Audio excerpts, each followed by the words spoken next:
अमित गायकवाड़ और मैं को फाउंडर हूँ ब्रेन इन्फिनिट का। मेरा नाम राकेश ठुमरे है, मैं भी को फाउंडर हूँ ब्रेन इन्फिनिट का।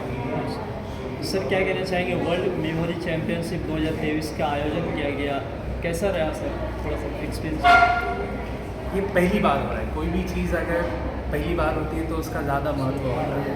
तो हमारी कोशिश यही थी कि आज तक अंतर्राष्ट्रीय लेवल के बहुत सारे स्पर्धा हुए हैं भारत में। ओके, ये मेमोरी एक स्पोर्ट है जो अभी तक हुआ नहीं था वर्ल्ड कप इंडिया में कभी नहीं। तो हमारी मेन मोटिव वही थी, ज़्यादा से ज़्यादा एनकरेजमेंट और स्टूडेंट्स को ज़्यादा एक्सपोजर देना, बिकॉज ये मेमोरी ऐसी स्पोर्ट है जो न जानते हुए भी पढ़ाई में बहुत इस्तेमाल होती है।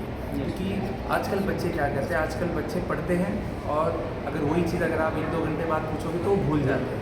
मतलब बेसिकली बच्चे रट्टा मारते हैं, जिसको हम रोट मेमोराइजेशन बोलते हैं। तो बच्चे पढ़ते हैं और भूल जाते हैं।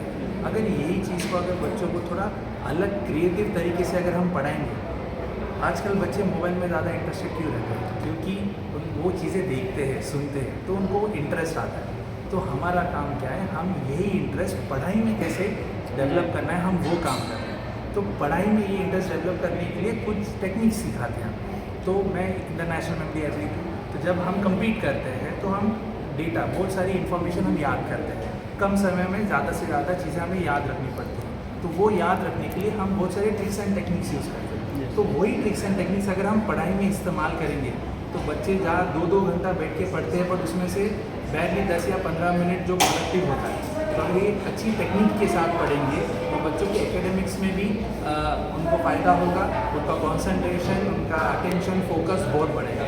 तो ये sport is all about your concentration, focus and focus. तो अगर ये अगर बच्चे डेवलप कर लेते हैं तो ये सबसे बड़ी बात होती है। तो ये हमारा मोटिव था कि इंडिया में ये स्पोर्ट बहुत सारे बच्चों को एक्सपोजर देना, ताकि ज़्यादा से ज़्यादा बच्चे स्पोर्ट्स से जुड़े। तो खेलेंगे भी सही, फिजिकल स्पोर्ट खेलते हैं, बट अभी मेंटल स्पोर्ट भी खेलेंगे। सो ये हमारा उद्देश्य है। टोटल कितने स्टूडेंट्स? टोटल यहाँ पे 780 टोटल स्टूडेंट्स आए हैं, जिसमें मंगोलिया से 26 जो इंटरनेशनल टीम्स आई हैं वो 25 लोग हैं, जिसमें मंगोलिया है, जापान है, नॉर्वे है, डेनमार्क है, वियतनामीज़ है, जर्मनी है, ऐसे बहुत अलग अलग देशों से लोग आए हैं। 13 देश यहाँ पर पार्टिसिपेट करें। टोटल जो स्टूडेंट्स हैं वो 780 है। और हमने शायद एक रिकॉर्ड भी ब्रेक किया कि फर्स्ट टाइम ऐसे हुआ है कि वर्ल्ड मेमोरी चैम्पियनशिप में इतने सारे लोग पार्टिसिपेट हुए हैं। जो हमारी जर्मन काउंसिल है वो खुद एक एक्साइटेड हो चुके कि इतनी पहली 32 ईयर्स के बाद इतने सारे लोगों ने पार्टिसिपेशन किया हुआ है और वो इंडिया से है। वो बहुत खुश है और आगे भी इस स्पोर्ट्स को इंडिया में और कैसे बेटर तरीके से किया जा सकता है, हम उसके लिए भी वो लोगों ने हमको कंफर्मेशन दिया हुआ है।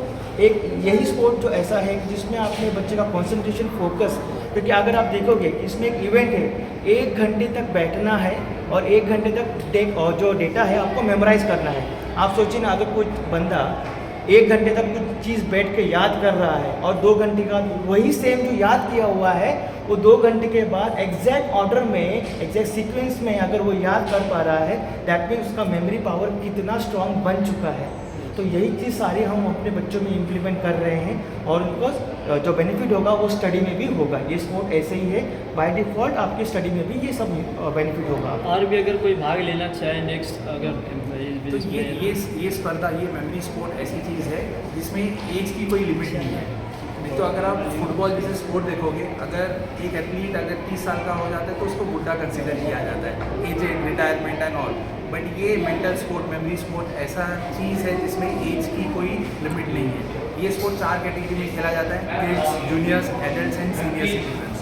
तो जो व्यक्ति जो 60 साल के ऊपर है वो भी ये स्पोर्ट्स खेल सकते हैं सीनियर सिटीजन कैटेगरी में। तो ये स्पोर्ट उनको कैसे काम करता है, जैसे आपको पता है अल्जाइमर्स जैसे एज ज़्यादा बड़ी हो जाती है तो लोग चीज़ें भूलना चालू कर देते हैं। बट ये स्पोर्ट क्या करता है, वो चीज़ों को वापस याद रखने में हेल्प भी करता है। तो ये स्पोर्ट का कोई एज बैरियर नहीं है, तो कोई भी छोटे से बड़ा बच्चा भी, बड़े आदमी भी ये स्पोर्ट में पार्टिसिपेट कर सकते हैं। आज बीच में सीनियर सिटीजन जो पार्ट लिए हुए हैं वो 5 लोग हैं। जो 60 अबव जो एज है वो आज 5 लोग यहाँ पे सीनियर सिटीजन अवेलेबल है इस कॉम्पिटिशन को खेलने के लिए।